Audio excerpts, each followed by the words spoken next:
Baik Bapak Ibu, kita mulai acara kita. Saya mulai dengan pantun ya Bapak Ibu. Mawar kuntum tumbuh melata, bunga merbah di pohon kelapa.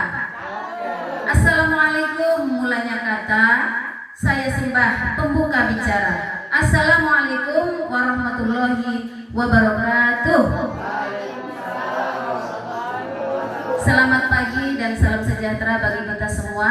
Alhamdulillah, puji syukur tak bosan-bosannya kita panjatkan kehadirat Tuhan yang Maha Kuasa, di mana pada pagi hari ini kita diberinya kesehatan dan juga kesempatan sehingga kita dapat berkumpul di ruangan ini dalam rangka pelaksanaan PMO level sekolah yang ke-6 ataupun yang terakhir di UPT SDN 066668 Medan Johor. Yang terhormat tadi kepada Bapak pengawas kita yang sudah berhadir bersama kita tadi, kita ucapkan terima kasih. Bapak Hussein NPD, kemudian Bapak Kepala Sekolah kita Bapak Penali Herianto SPD, dan yang terhormat Bapak Ibu guru hebat sekalian yang sudah meluangkan waktunya untuk melaksanakan kegiatan kita ini dengan penuh semangat. Untuk mengambil berkah pertemuan kita pada hari ini, alangkah baiknya mari sama-sama kita berserah diri kepada Allah agar senantiasa apa yang kita laksanakan pada pagi hari ini mendapat berkah darinya. Di samping kita mendapatkan ilmu pengetahuan agar kita dapat mengimplementasikan dalam pekerjaan kita sehari-hari dan menjadikan hal ini menjadi amal jariah bagi kita semua. Dalam hal ini kami mohonkan kepada Pak Ali untuk kesediaannya memimpin doa. Kami persilakan Pak Ali.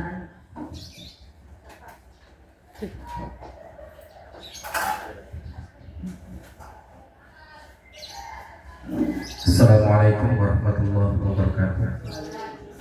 Bapak dan Ibu guru yang saya hormati, mari kita untuk memohon kepada Allah Tuhan Yang Maha Esa, kiranya kegiatan kita ini pada pagi hari ini diberikan kelancaran. A'udzubillahi minasyaitonir rajim. Bismillahirrahmanirrahim. Alhamdulillahirabbil alamin. Wassalatu wassalamu ala asrofil anbiya'il mursalin wa ala alihi wa sahbihi ajma'in. Allahumma ighfirli wa liwalidayya warhamhuma kama rabbayani shaghira. Ampunilah dosa-dosa kami ya Allah. Ampunilah dosa kedua orang tua kami. Sayangilah mereka ya Allah, sebagaimana mereka menyayangi kami di waktu kecil. Ya Allah, ya Tuhan kami, berikanlah pada pagi hari ini semangat kami untuk mengikuti kegiatan ini ya Allah. Berikanlah kesabaran bagi kami untuk mengikuti kegiatan ini ya Allah. Dan berikanlah kelancaran dari awal hingga akhir kegiatan kami ini ya Allah. Ya Allah, ya Tuhan kami, berikanlah kesehatan bagi kami selaku guru-guru SD 68 ya Allah. Dan berikanlah kesehatan juga bagi anak-anak didik kami ya Allah, untuk mereka meraih cita-citanya ya Allah. Ya Allah, ya Tuhan kami, eratkanlah tali silaturahmi kami ya Allah. Jauhkanlah kami guru-guru dari perpecahan ya Allah, dan dari permusuhan ya Allah. Eratkanlah ya Allah sekali lagi permohonan kami ini ya Allah, tali silaturahmi kami guru-guru SD 68 ini ya Allah. Ya Allah, ya Tuhan kami, bukakanlah hati kami untuk mengikuti kegiatan ini dengan ikhlas ya Allah. Rabbana atina fid dunya hasanah wa fil akhirati hasanah wa qina adzabannar.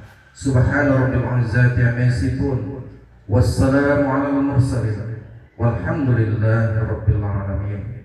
Assalamualaikum warahmatullahi wabarakatuh. Selamat pagi, salam sejahtera bagi kita semua.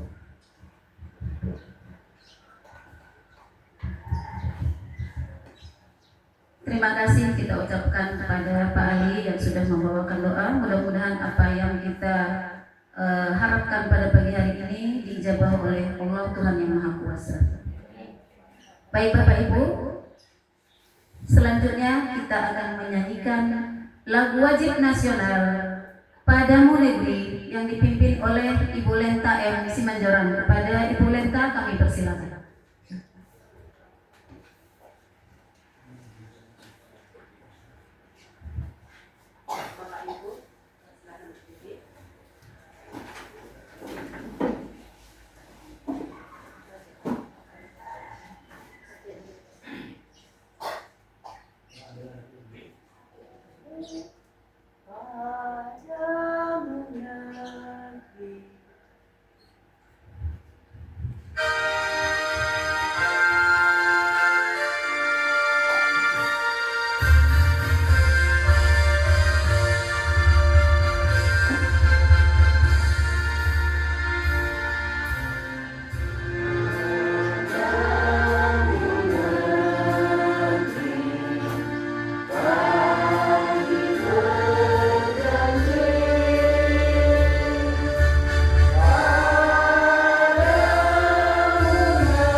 Ya, dipersilahkan duduk Bapak Ibu.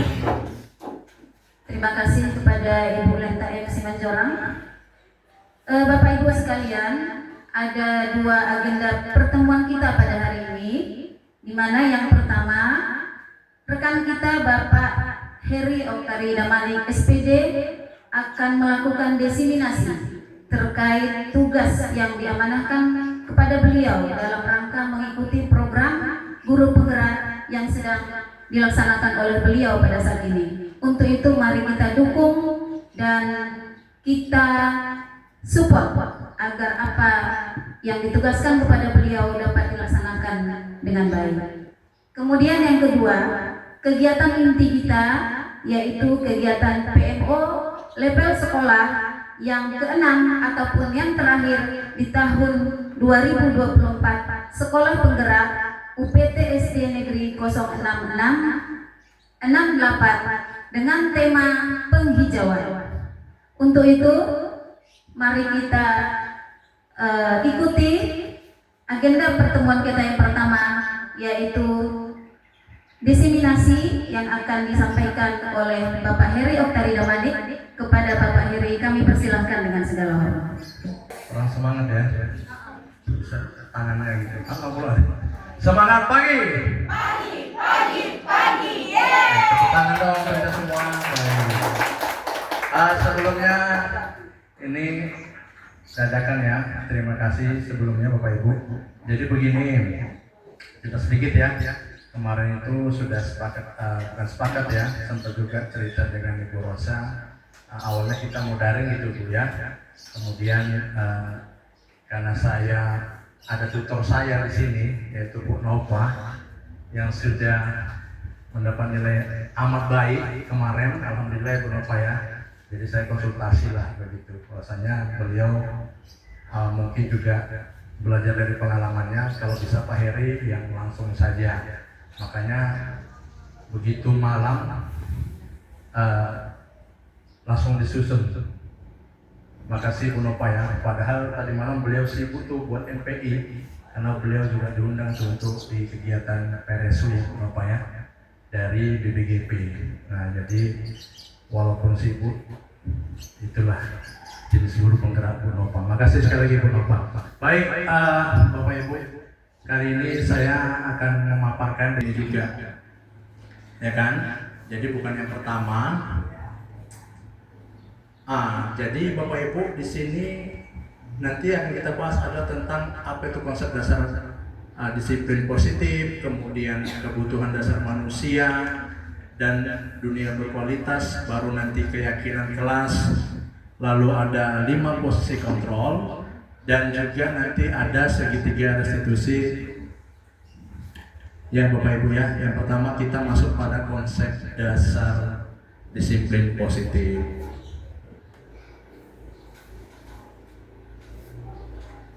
Oh ya, ini pengantar Bapak Ibu. Rumah dan keluarga itu merupakan tempat belajar dan menerima pendidikan pertama dan utama bagi pembentukan pribadi dan karakter setiap individu. Ini setuju nggak kira-kira Bu? Ibu Lee setuju nggak kira-kira? Rumah adalah keluarga dan keluarga rumah tempat belajar. Setuju. Alasannya kenapa Bu? Madrasah pertama memang rumah kan? Rumah Bu Iya, ya. jadi sepakat ya Pak. Sepakat. Iya, terima kasih Bu Dia ya. Madrasah yang pertama adalah rumah. Jadi rumah itu tempat belajar yang paling utama ya. Kemudian orang tua memegang peran penting dan strategis dalam mengantarkan pendidikan bagi putra putrinya. Keberhasilan orang disiplin positif. Boleh minta tolong Bapak Ibu? Baca. Kenapa? Oh kenapa? Oh ya pakai kacamata ya. Paling apa Pak? Izin ya Pak?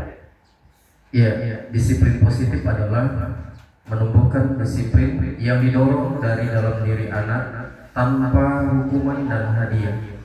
Itulah yang dimaksud dengan disiplin positif. Kemudian dengan menerapkan disiplin positif, diharapkan tindak kekerasan atau bully dapat dihindari. Pendekatan disiplin positif bukan mengenai anak atau peserta didik secara langsung, melainkan bagaimana cara orang dewasa memberikan dampak dan pengaruh positif kepada anak atau peserta didik. Baik, terima kasih Pak Ali yang sudah membacakan. Iya, disiplin positif itu menumbuhkan disiplin yang berasal dari dalam dirinya tanpa hukuman ya Bapak Ibu dan hadiah. Ini kita sepakati dulu Bapak Ibu ya. Kita sepakati dulu.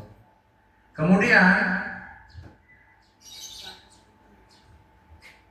kali ini Bapak Ibu, manfaat yang pertama adalah untuk tumbuh kembang anak, membentuk komunikasi yang sehat antar orang tua dan anak. Lalu tujuannya pada pagi hari ini yaitu membentuk sikap dan perilaku seseorang sesuai dengan yang diharapkan. Jadi Bapak Ibu memang perlu ya di dalam rumah tangga itu perlu komunikasi. Jadi tidak boleh juga satu arah. Begitu juga dengan pendidikan kita pada era sekarang ini. Kalau dulu bahwasanya guru itu adalah merupakan sumber ilmu yang utama. Hari ini itu tidak berlaku. Jadi guru bukan merupakan sumber yang utama mengenai ilmu. Jadi bisa di mana saja diakses anak-anak sekarang. Ya. Lalu Bapak Ibu, disiplin positif ada teori kontrol. Nah, ini penting nih Bapak Ibu ya. Nanti di dalam diseminasi ini saya akan membahas tentang yang 5 posisi kontrol yang ini Bapak Ibu dan 5 kebutuhan dasar manusia. Ini nanti yang kaitannya dengan segitiga restitusi. Jadi diseminasi saya hari ini adalah bagaimana nanti menerapkan posisi kita sebagai seorang guru itu ketika kita mendapati kasus pada anak murid. Biasanya apa yang kita lakukan? Misalnya nih, di dalam kelas anak-anak tuh ribut di belakang.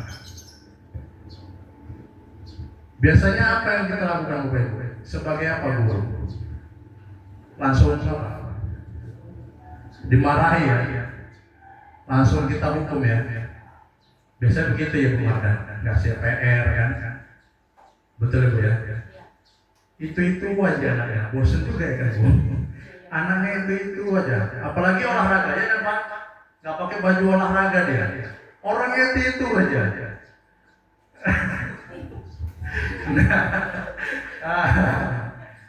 Baik, nah lalu pertanyaannya Bapak Ibu, sebagai seorang guru bagaimana menciptakan lingkungan yang aman dan nyaman.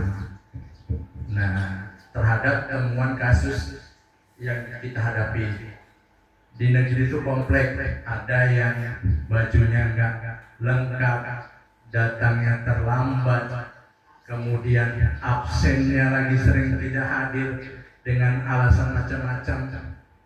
Itu kalau kita merefleksikan, apakah sepenuhnya salah murid Bapak Ibu? Belum tentu. Coba tanggapi dulu Bu. Terima kasih Pak Irwan kali penyelaman Pak. Warna yang kita temukan seperti itu pernah saya tanya orang tuanya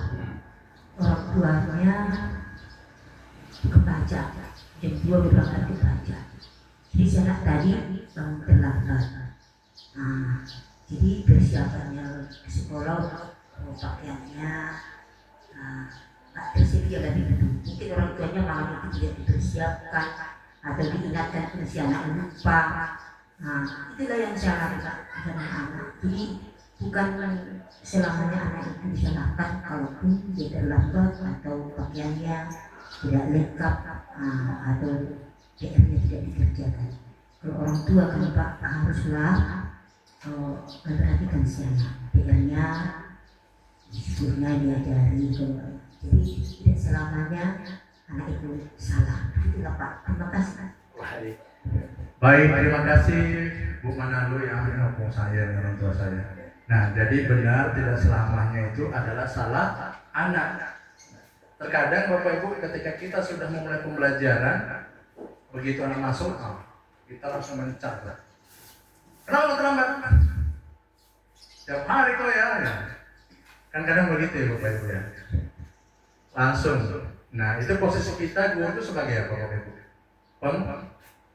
Penghukum. Nah, jadi nanti itu kita bahas ya, akan kami sampaikan Bapak Ibu. Kemudian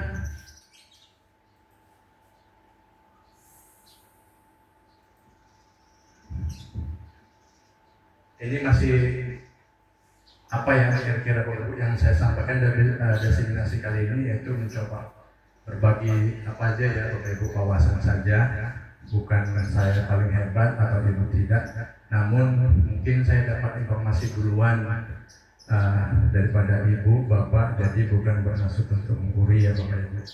Nah Bapak Ibu, di sini ada stimulus respon dan teori kontrol. Nah, terkait dengan hal yang tadi kita bicarakan, masalah yang ada di sekolah, nah tentu itu kita respon dan tentu itu harus dengan 5 posisi kontrol tadi ya Bapak Ibu yang akan kita bahas sebentar lagi. Ya. Nah, ini dia Bapak Ibu.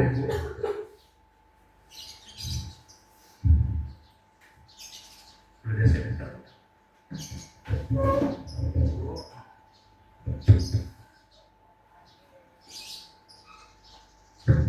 Sebentar ya.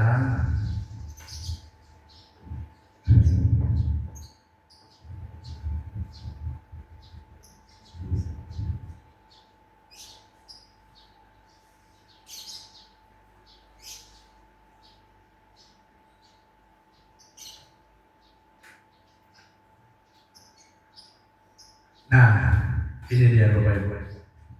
5 posisi kontrol. Yang pertama adalah penghukum, kedua adalah pembuat rasa bersalah, ya. Kemudian yang ketiga sebagai teman, yang keempat itu adalah sebagai pemantau, dan yang kelima adalah sebagai manajer. Nah, jadi Bapak Ibu dari kelima ini nanti saya akan mencoba simulasikan kira-kira yang mana posisi kita sebagai guru. Ya Bapak Ibu ya. Nanti coba saya sampaikan begini simulasinya. Kalau yang tadi terkait anak terlambat tadi, itu ketika masuk itu kita sebagai penghukum tadi ya. Lalu Semisalnya begini, ini kasusnya semisalnya ada nih anak SMA, Bapak Ibu. Ada anak SMA, ya kan? Dia ditangkap oleh polisi karena tawuran.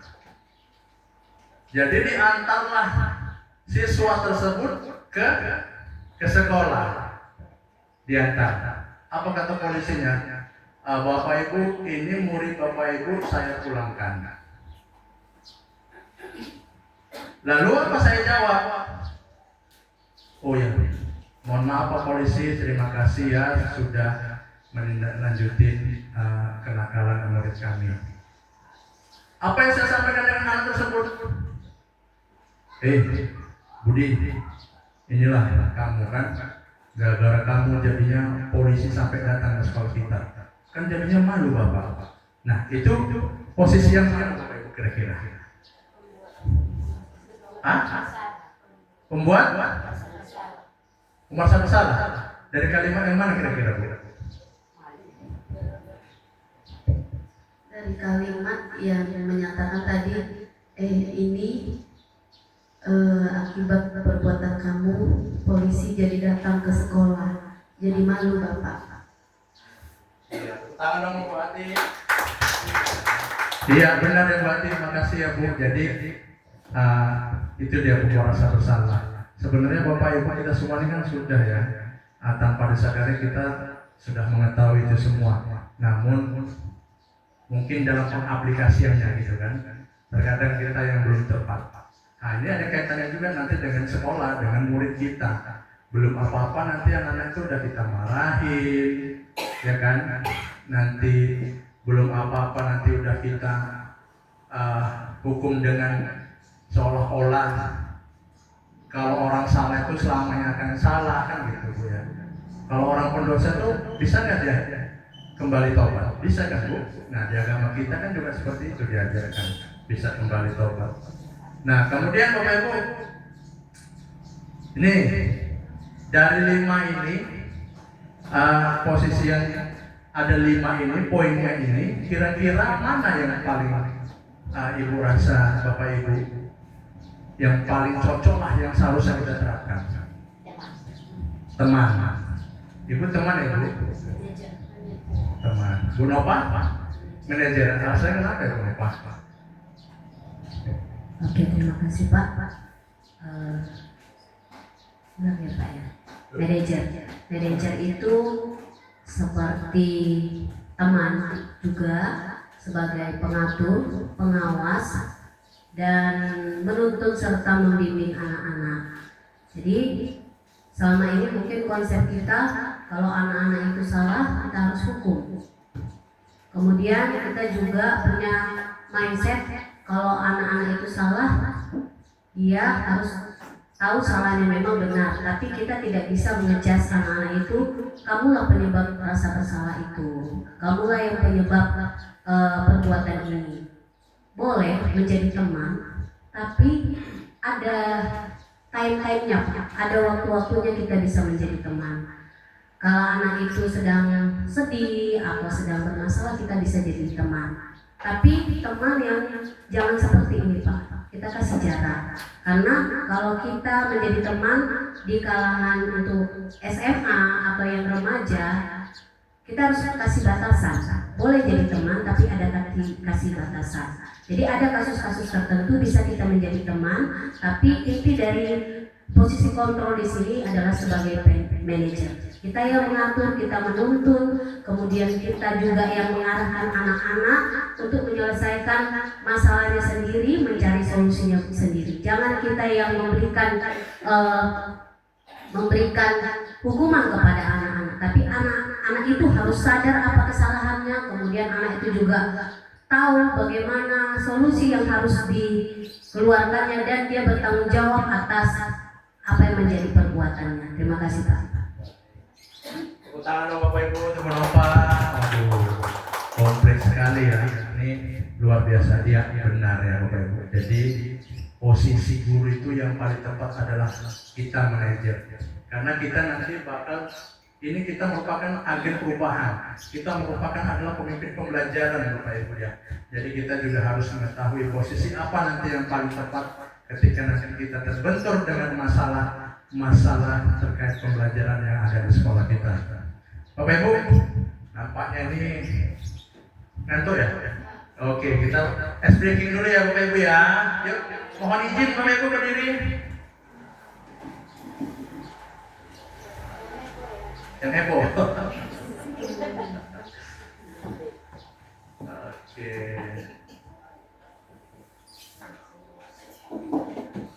Oke, diturunkan ya Bapak Ibu ya. Silakan berdiri.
Jago kali deh, aventur kali pada kembali ya. Nah, kayak Pak Heri ya. Dulu. Enggak. Ngos-ngosan.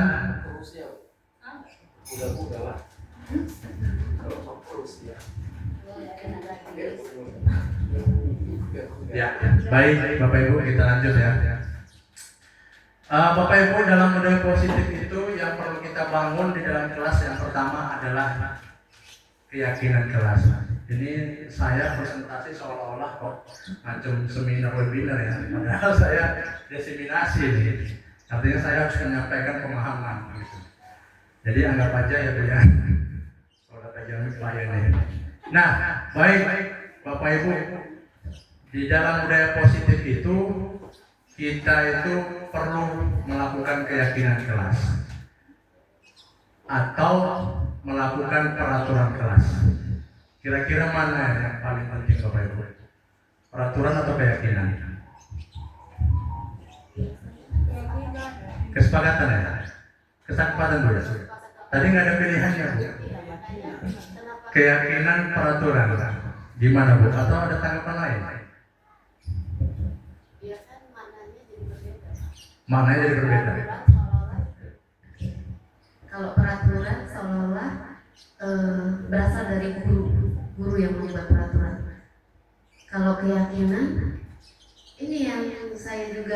masih baru tahu ya keyakinan kelas.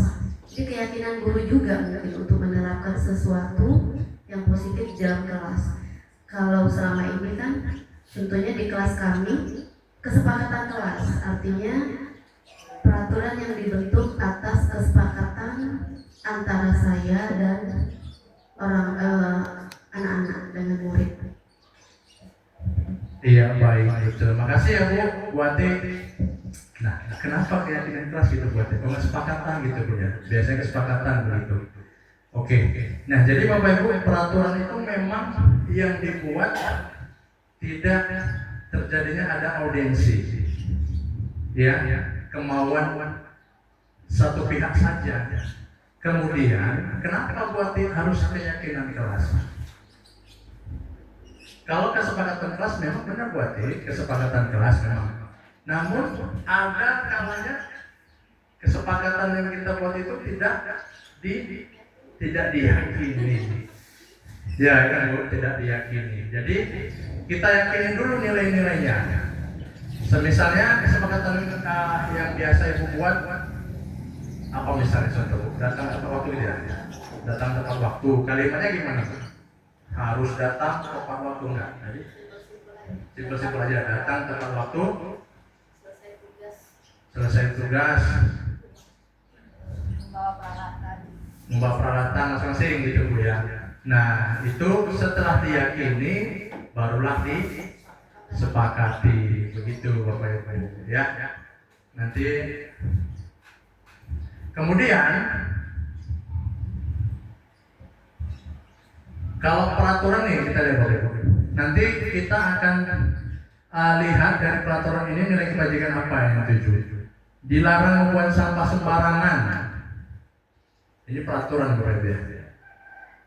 Nilai kebajikannya apa ya? Kebersihan ya. Kemudian dilarang merokok, menghargai. Hadir di kelas 10 menit sebelum pembelajaran dimulai. Itu komitmen nilai kebajikannya. Memang ada nilai kebajikannya Bapak Ibu, tapi itu tidak berdasarkan komunikasi dari dua arah. Itu hanya yang disepakati oleh si gurunya saja Bapak Ibu. Kemauan kita saja, kemauan Pak Pai saja nih. Ini saya buat adalah peraturan buang sampah dan 500 misalnya. Ya kan Pak? Misal. Kan saya misal Pak. Tadi kan saya bilang misal. Kan saya misal Pak gitu. Nah, tapi kita buatlah. Kira-kira anak-anak apa nih yang mau kita buat kesepakatan kelas tadi yang biasa buat disampaikan jadi keyakinan kelas. Ya, jadi itu ya Bapak Ibu, ada tambahan sedikit dari Bu Nova yang memang sudah pengalaman.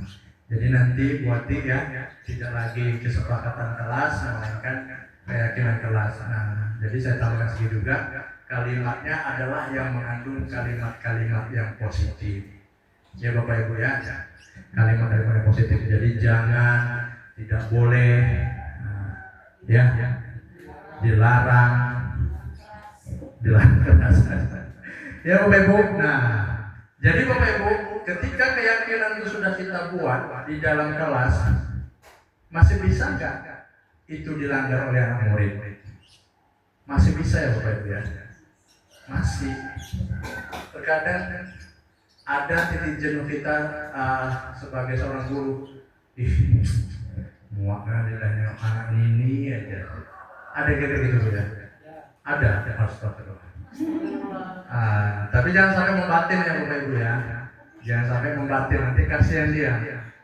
Tapi dia gede juga Bapak Ibu. Aduh, ini anak ini aja. Semua paket komplit sama dia. Kalau di makanan paket komplit itu enak, ada teh manis dinginnya, ada ayamnya, ada sayurnya, sambalnya, tempenya, tahunya, komplit lah. Ini paket komplitnya beda Bapak Ibu. Dia yang datang terlambat, seragamnya entah bagaimana, PR-nya tidak pernah selesai, jarang datang ya Bapak Ibu. Paket komplit lah. Kemudian dia membuat masalah. Semisal saya ambil contoh. Kemarin tuh saya baru merestitusi anak-anak ya, anak kelas 5A Bapak Ibu. Jadi kalau keyakinan kelas itu ternyata ada dilanggar. Ternyata ada yang udah Bapak Ibu buat keyakinan kelas itu saling menghormati dan menyayangi. Ternyata ada dari anak kita Bapak Ibu itu yang suka menjagili temannya, membuli. Nah, kalimat bully sekali lagi kan Bapak Ibu, membuli temannya. Lalu temannya semisal yang membuli itu adalah si A. Si A membuli kepada si B. Si B karena jadi korban terus Bapak Ibu, akhirnya dia tidak terima. Dia balas. Dia balas dengan ejekan. Tapi malah nggak berhenti juga, makin parah nih si A ngejek. Dibalas dengan tindakan, dipukul bahunya Bapak Ibu. Nah, akhirnya apa Bapak Ibu? Itu temannya pada ngaku itu. Pak Eri, si B mukul temannya, nangis. Oh ya, siapa yang mukul si apa? Lalu Bapak Ibu, disinilah saya terapkan yaitu segitiga restitusi. Nah, ini Bapak Ibu. Waktu itu saya ambil contoh adalah anak kelas 5A. Ya, jadi anak kelas 5A itu saya panggil. Si B saya panggil. Lalu saya memanggilnya adalah dengan menyelesaikan masalah dengan prinsip segitiga restitusi Bapak Ibu. Jadi kalau ada masalah nanti Bapak Ibu, kita lakukan dengan cara segitiga restitusi. Ya. Jadi bagaimana? Saya panggil ke sana si B. Dengan posisi saya tadi. Posisi saya tadi yang posisi 5 kita sebagai kontrol diri, ada penghukum, membuat rasa bersalah, sebagai teman, kemudian sebagai pemantau, dan sebagai manajer. Nah, begitu datang Bapak Ibu, apa yang kita lakukan? Yang pertama adalah ini Bapak Ibu. Ini ada 3 warna ya Bapak Ibu, ada yang abu-abu, ada yang warna biru, dan warna orange. Yang abu-abu yaitu menstabilkan identitas. Artinya begitu kita tanya, enggak kita tuduh. B, kamu mukul si ayah? Enggak gitu Bapak Ibu. Jadi kita panggil B dengan nada tidak tinggi, tapi kita stabilkan dulu emosinya. Kita pun juga stabilkan dulu, kontrol dulu emosinya. B, apa kabar hari ini? Sehat? Sehat Pak. Gimana keluarga sehat Pak? Gimana keuangan? Keuangan pula ya? Enggak ya? Gimana sekolahnya? Terus dia langsung mulai. B, Bapak ada yang cerita nih Bapak dengar. Katanya kamu melakukan pukul ya dengan si A. Benar nggak itu? Nah, itu biasanya itu paling ngomong tuh mau ngaku kan Bapak Ibu. Kalau kita nggak pandai mengambil hatinya, enggak Pak, siapa bilang baru lama-lama ya kan Bapak Ibu, dengan hati kita hadirkan hati. Benar nggak deh kamu melakukan itu? Kalau emang nggak benar kan Bapak Ibu, kalau emang benar ya Bapak nggak marah kok. Kan Bapak juga belum tahu masalahnya apa. Lalu ceritalah dia, iya Pak benar. Oh benar. Kalau boleh tahu, kenapa ya B? Kamu memukul si A? Iya Pak, si A setiap hari ngejek aja Pak. Dia ejeknya jawab terus Pak. Oh, dia ejeknya kamu tiap hari? Iya Pak. Pasti dia cerita Pak. Nah, lalu apa? Itulah Bapak Ibu menstabilkan identitas. Setelah itu apa? Ya kita stabilkan tadi dengan apa? B. Setiap orang punya kesalahan. Bukan kamu saja, Bapak pun juga punya kesalahan. Setelah itu jangan dilanjutkan. Tapi apa kita lanjutkan Bapak Ibu? Kita lanjutkan dengan validasi tindakan yang salah. B. Setiap orang punya kesalahan, termasuk Bapak juga. Tapi tindakan kamu benar nggak D? Langsung kita validasi tuh tindakan yang salah itu. Tapi benar nggak deh tindakan kamu itu? Pasti kamu jawab, enggak Pak, pasti begitu nanti. Yakin Bapak Ibu? Enggak Pak, pasti begitu. Karena itu langsung kita masuk pada validasi tindakan yang salah. Nah, tentu dia kan punya alasan yang tadi itu kan. Kenapa dia dipukul? Ya karena diejek gitu. Lalu kita validasi bahwa tindakan dia memukul itu tidak benar. Itulah. Setelah itu Bapak Ibu, apa? Kita menanyakan keyakinan. B, kamu tahu nggak keyakinan yang sudah kita sepakati? Iya, saling menyayangi, saling menghargai. Lalu kenapa kamu lakukan seperti itu? Iya Pak, karena dia sering Pak melakukan pembulian pada saya, mengejek saya. Nah, kalau begitu, tindakan apa yang harus kamu lakukan, B? Pasti dia bilang ke Bapak Ibu, iya Pak, nanti saya akan minta maaf. Nah, setelah itu Bapak Ibu selesai? Belum. Harus kita pantau, benar nggak ini? Anak ini melakukan permintaan maaf dengan si A. Benar nggak Bapak Ibu?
Bakunya sebelah kanan.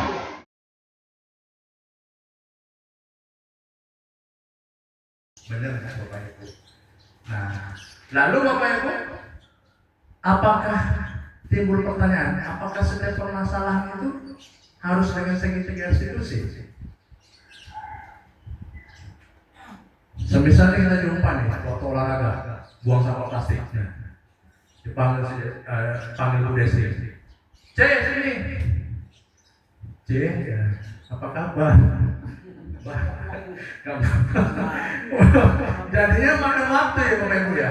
Padahal hanya buang sampah sembarangan plastik aja. Baru nama itu kan Bu Desi. Gak perlu kita pakai segitiga institusi. Nanti gara-gara itu kan jadinya setiap masalah kita buat yang ringan kita buat seperti itu. Jadinya lama kali. C, apa kabar? Baik Pak, gimana keadaannya? Sehat Pak, berapa jajannya? Jajan apa saja tadi? Ceng, Bapak lihat, Ibu lihat tadi kamu buang sampah. Iya benar Pak. Habis Pak, nggak ada buang sampah. Jadinya panjang ya Bapak Ibu. Tapi kalau dia buang sampahnya terus menerus, membuat kelas jadi kotor misalnya, nah itu perlulah juga, ya kan? Perlu. Jadi begitu ya Bapak Ibu. Tidak setiap masalah itu diperlukan restitusi. Jadi kalau yang ringan-ringan nanti ada tuh trik-trik yang lain ya Bapak Ibu. Kemudian Bapak Ibu, bentar ya.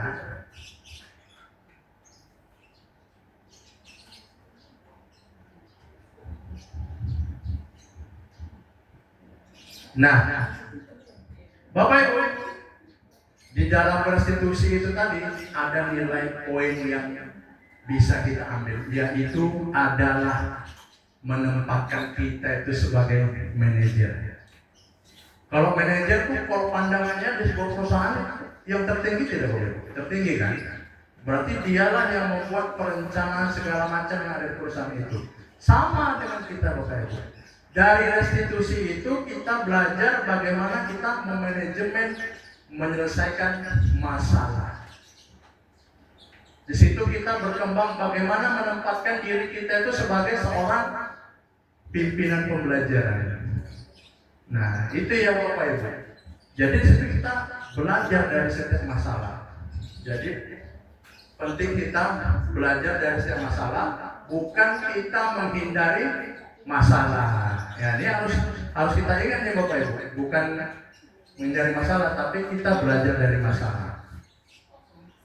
Nah, Bapak Ibu, ini terkait dengan budaya positif ini Bapak Ibu. Ya. Kenapa ini penting kami sampaikan pada kami sebagai CGP Angkatan 10? Karena masih banyak juga di dalam pembelajaran itu kita tidak mengindahkan, kita tidak mementingkan poin ini. Padahal sumber utamanya dari pembelajaran adalah budaya positif. Positif dalam apa? Ya dalam menyelesaikan masalah, dalam lingkungan yang aman. Kalau sudah aman, kira-kira anak-anak itu bakal bertingkah nggak Bapak Ibu? Iya Bu, ya Bu. Bisa jadi ya kan Bapak Ibu ya. Bisa jadi ya. Bisa jadi Bapak ya. Lingkungan udah aman nih. Kita temuin nih Pak. Lingkungan yang aman. Kelasnya pakai AC. Duduknya satu murid, satu meja. Jumlah satu kelas 25 orang. Keyakinan kelas sudah dibuat. Masih bisa kan kira-kira anak-anak itu melanggar keyakinan kelas Bapak Ibu? Masih ya? Masih, saya yakin. Pasti masih. Karena di dalam komunitas antar sekolah Bapak Ibu, kita juga menemukan masalah-masalah juga. Mereka seperti sekolah-sekolah swasta yang munafik juga menemukan masalah yang sama. Tetapi mungkin masalahnya tidak terlalu besar sekali ya seperti yang kita hadapi. Itu saja bedanya Bapak Ibu. Nah Bapak Ibu, mungkin itu ya yang serangkaian sedikit yang bisa saya sampaikan pada diseminasi kali ini tentang budaya positif ya Bapak. Bagaimana kita membuat keyakinan kelas, kemudian bagaimana kita melakukan restitusi segitiga ketika keyakinan kelas itu sudah disepakati, kemudian bagaimana kita menerapkan mengontrol diri kita dengan 5 posisi kontrol diri sebagai seorang guru. Apakah kita sebagai penghukum, apakah kita sebagai pembuat rasa bersalah, ataukah kita sebagai teman, apakah kita sebagai pemantau, dan apakah kita sebagai manajer. Tentu harapan saya Bapak Ibu, setelah diseminasi ini dapatlah kita nanti semua menempatkan posisi kita adalah sebagai posisi manajer. yaitu sebagai pemimpin pembelajaran yang akan nanti bisa Bapak terapkan di tahun ajaran yang baru. Kesimpulannya Bapak Ibu, apapun ceritanya, masalah ceritanya, maka hadirkanlah hati, ya Bapak Ibu, maka hadirkanlah hati kita datangkanlah kasih sayang dulu. Setelah itu juga tidak berubah, maka jalan terakhir adalah hadirkan dia di dalam rumah kita Bapak Ibu. Karena itu sudah jalan terakhir. Hadirkanlah dia, sebut namanya di dalam doa kita. Karena cuma Tuhan yang Maha Esa yang mampu dapat merubahnya. Kalau sudah langkah-langkah yang tadi kita terapkan ternyata tidak juga berubah, tidak juga lebih baik, berarti itu sudah menjadi ranah kita. Itu sudah ranah Tuhan yang Maha Esa.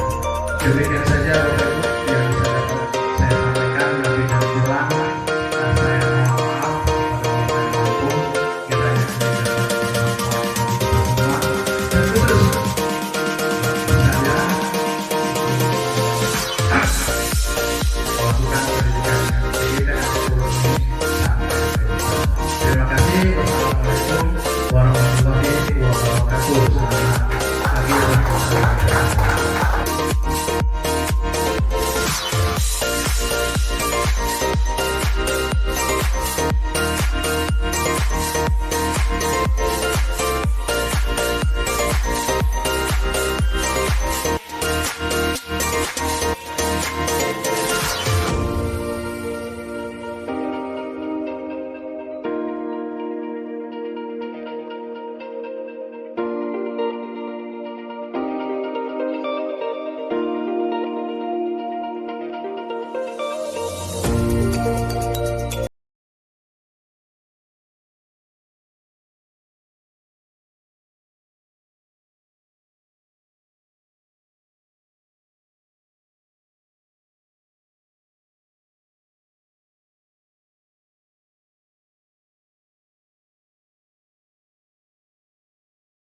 Selamat pagi Pak Praja. Selamat pagi Pak Eri. Gimana Pak tanggapan Bapak tentang diseminasi saya pada modul 1.4 budaya positif? Mohon tanggapannya Pak. Oke, terima kasih Pak Eri. Ini sangat bermanfaat kali untuk kami sebagai guru-guru atau teman sejawat dari Pak Heri, sangat membantu kami dalam budaya positif ini. Mungkin banyak sekali yang kami belum tahu tentang budaya positif ini. Dari apa yang Bapak sampaikan tadi, menambah ilmu bagi kami bagaimana menerapkan budaya positif di sekolah. Jadi ini merupakan praktik baik yang disampaikan Pak Heri ini. Semoga kami bisa mengimplementasikan kepada anak-anak didik kami di kelas masing-masing. Ada Pak kira-kira saran atau masukan lah Pak untuk saya sebagai CGP di angkatan 10 ini untuk kedepannya apa Pak kira-kira? Sarannya baik untuk kegiatan yang Bapak sampaikan. Sarannya untuk mengembangkan lagi apa yang sudah didapatkan dari demonstrasi budaya positif ini agar dikembangkan dari luar sekolah, ya bisa ke guru-guru di sekolah lainnya atau menjadi narasumber lainnya bagaimana menerapkan budaya positif itu di sekolah-sekolah lain atau menjadi motivator. Saya juga itu Pak Heri, karena sangat baik sekali yang saya lihat dari apa yang Bapak sampaikan menerapkan budaya positif di lingkungan sekolah. Baik, terima kasih Pak Praja atas tanggapannya. Semoga saran dari Bapak ini bisa menjadi acuan untuk saya bergerak ke depannya. Terima kasih sekali lagi Pak Praja. Oke, terima kasih juga Pak Heri. Kebetulan satu konsepnya kita Pak, jadi sekalian juga tadi menyinggung di ajaran baru. Saya baru connect tadi, ya betul, di ajaran baru nanti sama-sama kita guru kelas menyepakati bahwa kalimat yang kita gunakan selama ini kurang tepat. Ya, seharusnya keyakinan kelas bukan kesepakatan kelas. Jadi kita nanti perbaiki, kita menjadi keyakinan kelas judulnya, karena kesepakatan itu, keyakinan kelas adalah kesepakatan bersama antara murid dan guru. Itulah pengertian keyakinan kelas. Jadi bukan kesepakatan kelas, tapi keyakinan kelas. Dan kita tidak boleh menggunakan kata yang negatif. Misalnya dilarang mencorak, dilarang berbicara kasar, itu tidak boleh kita gunakan. Kita ganti menjadi berbicara sopan dan santun. Jadi kata tidak boleh, kata dilarang itu tidak bisa dipakai dalam keyakinan kelas. Tidak boleh menggunakan kalimat berintonasi yang negatif. Dan peraturan itu tadi, peraturan perbedaannya dengan keyakinan kelas. Peraturan itu di sekolah, di mana peraturan itu ada sanksi-sanksi, ada hukuman di dalamnya. Jadi kita nggak bisa gunakan peraturan kelas. Jadi konsepnya nanti di ajaran baru kita gunakan keyakinan kelas. Terima kasih Pak Eri. Baik, terima kasih Bu Nova. Inilah kalau udah di depan tutor gini dia.